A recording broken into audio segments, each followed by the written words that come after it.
3 CVC state championship winning coaches await personal honors for their big victories. Also, West Windsor South squanders a big lead but regroups, and the Trenton Thunder are the Trenton Thunder. I'm Mark Fontes with sports. Their undefeated streak is now well into the 30s, but win number 25 is likely the one Robbinsville High softball coach Christine Cabarly is most proud of. It was the Ravens' 2011 state title win over the always challenging Pequannock Falcons. It made Arville, New Jersey's only unbeaten high school softball program for the year. Well, for winning it, Cabarly is one of 3 CVC coaches who will be presented with special recognitions at the Golden Wave Club's annual Father Clarence O'Shea Memorial Awards breakfast on May 6th. One of the others, a woman who made history just last month. Ewing High basketball coach Shelley Dearden became the first ever female coach of a boys team in NJSIAA history to win a state title. Her Ewing High Blue Devils beat Pascack Hills for the Group 2 championship in March. For Dearden, it was her 3rd overall state crown. She also won one in girls basketball and girls soccer at Ewing. Tickets for the May 6th Golden Wave breakfast are still available. Just give Jim Maru a call at 609-298-2295. You can also email him at the address you see on screen. The event will take place at Bordentown's Scottish Rite Hall on Duns Mill Road on Sunday, May 6th, starting at 11 a.m. By the way, that 3rd CVC coach being honored is Greg Hand of Princeton High Boys Swimming. To lacrosse we go. 2 of the area's best teams got together on the turf Thursday at Notre Dame. The Irish, playing host to the West Windsor South Pirates, fell behind early, then caught up.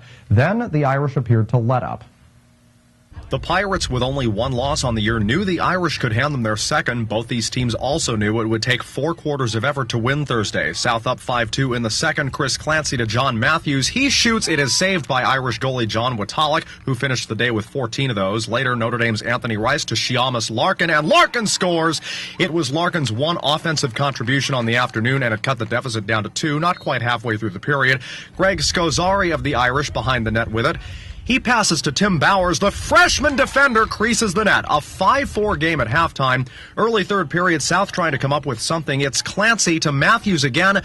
Another shot Witalik stops with his body, then picks it up. Irish go on offense again later. Junior midfielder Naheem Ross from several yards out shoots and he scores. Ross tying the game with that play. 3 unanswered goals, in fact, by the Irish, and they were not done. Watch this. Scozzari takes a shot. It is blocked, but he gets a second chance and he pokes it on in there. Out comes a penalty flag. Now, the goal counted, so no need for the Irish to worry about not taking the lead, which they did. They were up 7-5 heading into the final period, but the Pirates, with 3 fourth-quarter goals, 8 saves, by the way, for their goalie, Josh Shanker. The game-winning goal came with 3.2 seconds left. Alex Sandgren scored it, and South escapes with a thrilling victory. Just a reminder, these highlights are brought to you by the Hamilton Township Education Association, members working to ensure your child's future success. To baseball we go. It was all-you-can-eat night at Waterfront Park Thursday. Thunder fans chowed down on free hamburgers, free cheeseburgers, and free hot dogs.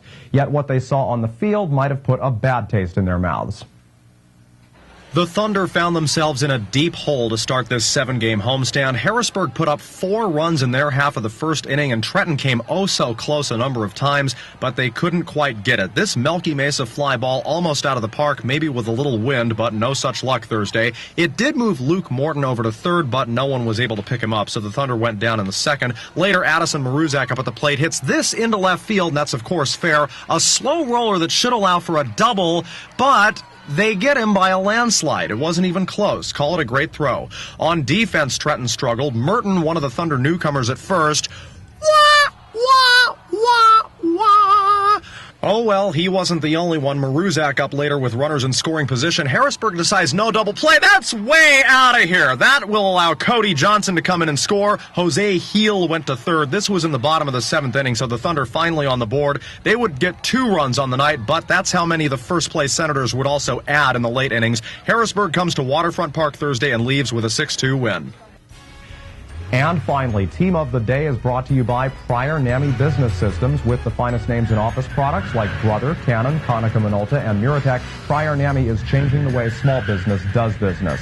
Lawrenceville girls lacrosse is still smiling from ear to ear. Their big 19-5 win Thursday over Princeton Day featured a 7-goal performance from Annie Murphy. Jane Kirby creased the net 3 times for the Big Red. For PDS, Hannah Levy threw in 4 goals.